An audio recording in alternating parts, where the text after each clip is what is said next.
L. Snyder, joining you from Get Clients, Build Community. Thanks for joining me today.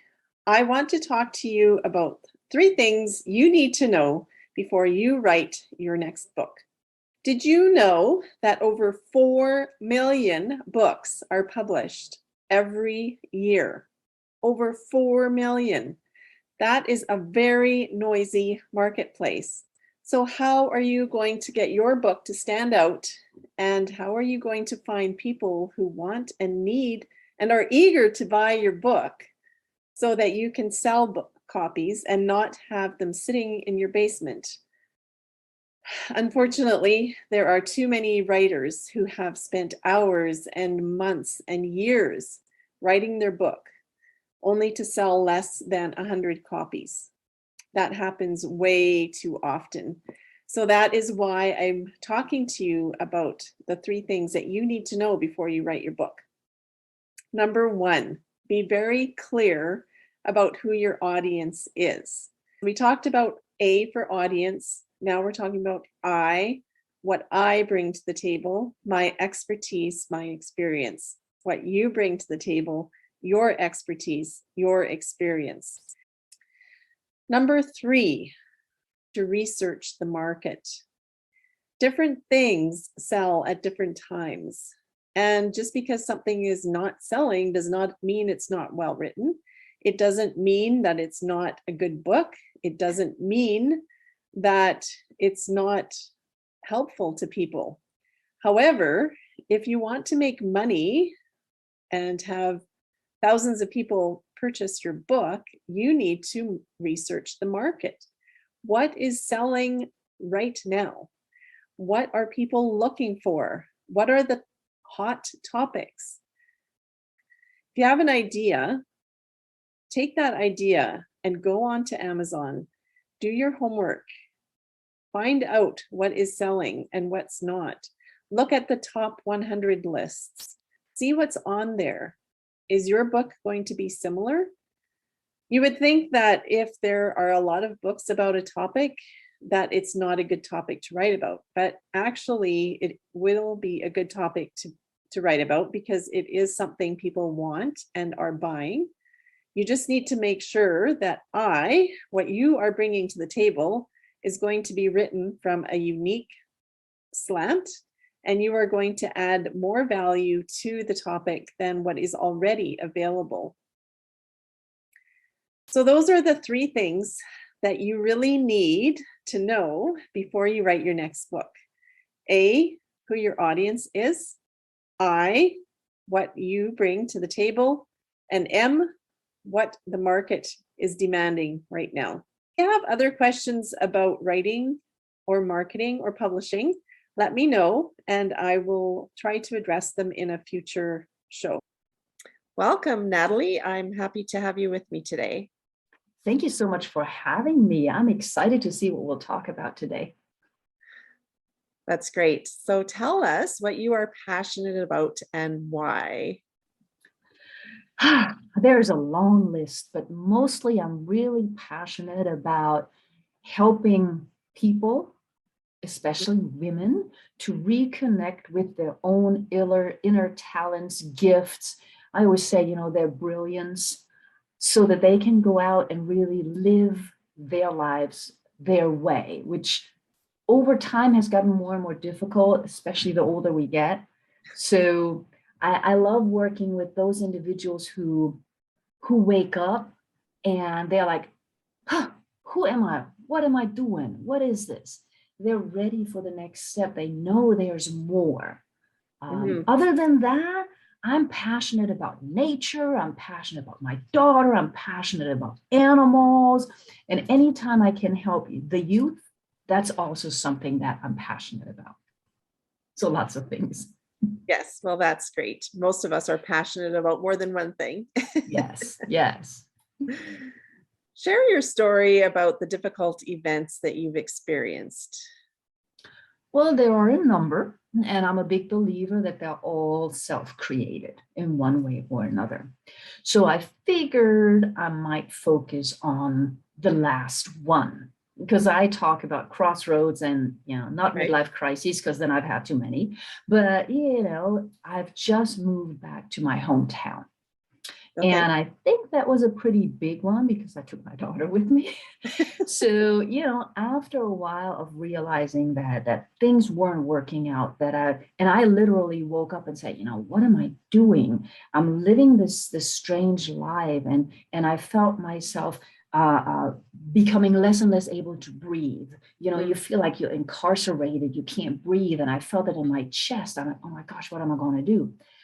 It's not that easy, though, to make a move, especially if you have kids or pets, both of which strike, and then having to decide, okay, what are you going to do? How are you going to do it? You don't have a job overseas or wherever you're going. Mm. So that to me was a pretty big one, and I prolonged it Mm-hmm. because of my daughter. And it's kind of silly because I had lots of friends who were in a situation where, the kids knew that the marriage was over, but they were still trying to hang on.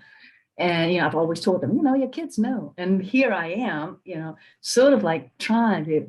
So it actually took a pandemic to really say, okay, this is it. I can't take it anymore. But more importantly, she Mm-hmm. can't. Mm-hmm. And I think that was pretty huge. And so now, we've been here a year and trying to settle back in. It's easier for me. I feel literally like I'm coming home. Right. Her, it's a little different. And there are moments where I'm thinking, would be easier just to go back.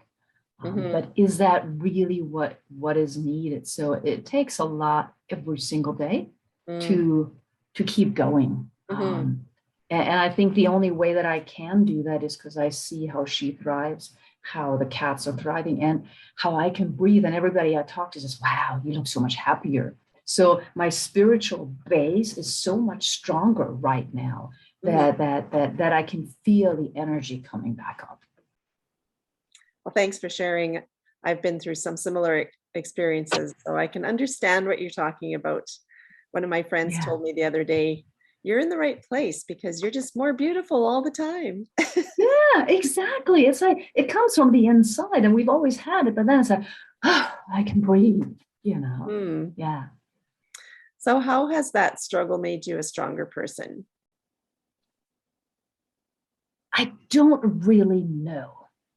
And Mm-hmm. I'm saying that because I've always been pretty strong. Mm-hmm. So I think now it's more that I'm stronger because there's a child involved. And I'm stronger because I don't give into the urge of doing it easy. Right. So I meditate more, and that helps me every single day when stuff happens, and it happens every day, to Mm-hmm. not get upset. And, when we get messages about traveling back or other related items, it's just, I don't freak out. It's just like, okay, everything's going to happen the right way. So that inner peace and calm, I think, has strengthened even more than before. Mm-hmm. Especially now that I do foresee some challenges coming up, but I'm very peaceful on the inside, even though there are those daily challenges where you think, let's just make it easy. But it wouldn't be easy. It wouldn't be fair to her or to anybody. So I think it made me stronger in the sense of saying, okay, what is best for everyone, Right. including the person on the other side of the pond. Whether or not he wants to see it is a different story, but I know deep inside. And I think that's a strength that I've always had it, and it just now comes out even more. Mm-hmm. So what doors or opportunities have opened to you because you've been willing to go through this experience? So many. It's like when you follow your intuition and you just do what's right without knowing the outcome. Mm-hmm. So back here, I've been able to join a transformational leader group that is completely based in collaboration, supporting, Mm. versus what I've been through where I used to live, where everything was about competition. So there I can truly, be myself, Right. and I can just, I don't have to dress up. I don't have to put makeup on. I can just show up to meetings. And so that has been huge, because out of that come collaborations as well as learning experiences for me. So that has been big. Other opportunities is more travel, more unrestricted travel, especially to see part of my family, which has been tough until now. And being able to go to different countries to events, which for me is kind of important in my profession right now, but also just the ability to take time to relax. So all those doors, they have this range, but because I said okay, it's like all these new opportunities are opening up, and people approaching me and say, hey, do you want to do this? Do you want to? So it's just been very enriching for me. Let's just talk about that collaboration for a minute, because like you said, often in business, there is a lot of competition. So what would you say to people about the benefits of collaboration, and what would be a first step if they want to start on that path? Okay, I'm going to start with the second part. The Okay. first step, that is that you really have to know who and what you are and have. That is really, really important, because otherwise you get sidetracked and you go into comparison. Right. So you know who you are, what you have, what you don't have, all your strengths and weaknesses. So the self-knowledge is key. And then you can go out and say, okay, who can benefit? Where are my not so strong sides, and who can come in and add to those? That way you can reach more people. That way you can have a bigger impact. And if you're trying to do it alone, you have a whole lot of work all by yourself. And you may not have any return, whether that is, people liking what you're doing or financial. If you collaborate with someone, you're learning, you're able to share knowledge, you're able to reach more people, and 50% of something is better than nothing.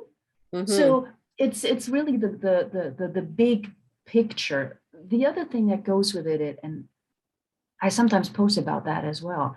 When I walk down the street, I see like 5 hairdressers all on the same street, within walking distance, sometimes next to each other. They're not a threat to each other because they know what specialty they have. Right. So, collaboration means that then when there's a summer festival, we all come out and we attract tons of people with our message, and everybody gets what they need, which to me is key, that everybody gets access to what they need, however they need it. Yes. When we try to help everyone, we're not successful because we can't. Yes. And we have to use discernment. There are some people who are meant for us and others not. So if somebody comes to me and says, well, I have this or this, or I just get a vibe, I'm like, I can recommend this person. You got to be able to do that, because otherwise you just spend your time and spin your wheel, and it's not going to be positive for anybody. Right. So what advice do you have to someone who maybe is going through something similar to what you were about a year ago? Number one is follow your gut. If you know it's done, it's done. And then the biggest thing is, don't get upset. So you need to create a moment of peace and calm for yourself, that you make clear, positive decisions. And they have to come from a point of gratitude. And what I mean by that is that even if the situation is ending, there's a reason why you entered it in the first place. And secondly, there's a lot that you've learned and that you've probably been able to teach. That would be my language. So gratitude. If you are not grateful in that moment, then you cannot close the door. So there's a lot of internal work you need to do, but first of all, follow your intuition, and then try and find a couple of people or a support network, if you don't feel strong enough, who will have your back. I don't think that we all have that. Some of us don't, Right. and we just got to go it alone, or we're just more introvert anyhow, and we just make decisions and go. But at the same time, know that there is one person, or maybe there are two, that should things happen, you can go there. I think that is crucial, because that's sort of our anchor. Mhm. you know, whether it's a family member, an old friend, a new friend, and we know internally who they are. Mhm. No, I definitely agree. Those are things that helped me, and gratitude is something that I practice every day, and it's been Mhm. such a game changer for me. Yes.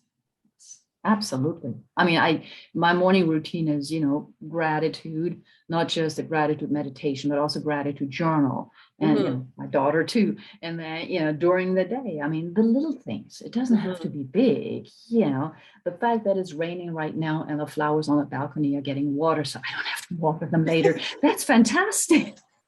I'm very grateful for that. Little things matter too, because gratitude, I think, teaches us to go back to the core and really look at the little things that matter. Mhm. It's not always the big things. Right. Is there anything else that you would like to share? I just think, yeah, believe in yourself. There's a reason why we're here, and we all get on a track where it's halfway down the road, we're like, what in heaven's name? So don't be too hard on yourself. We all do it. We live in a society where there are rules, and then we get time to reconnect with ourselves. So trust yourself, believe in yourself, stay true to yourself, and things, as silly as it sounds, will work out. Because I've seen it a couple of times in Mhm. spite of the odds, and I see it with other people too. Mhm. Well, thank you for all that you have shared with us. What's the best way for people to connect with you? Well, thank you for that question. Social media is probably the easiest because sometimes email gets lost. I do have a website, but it's a Facebook, LinkedIn, Twitter, it's Instagram, very easy to find. Just use my name, and you usually see a picture of me pop up. So, Natalie Forest on all social media. All right. Well, thank you very much for joining us today. Thank And you. I look forward to maybe collaborating with you more in the future. Sounds awesome.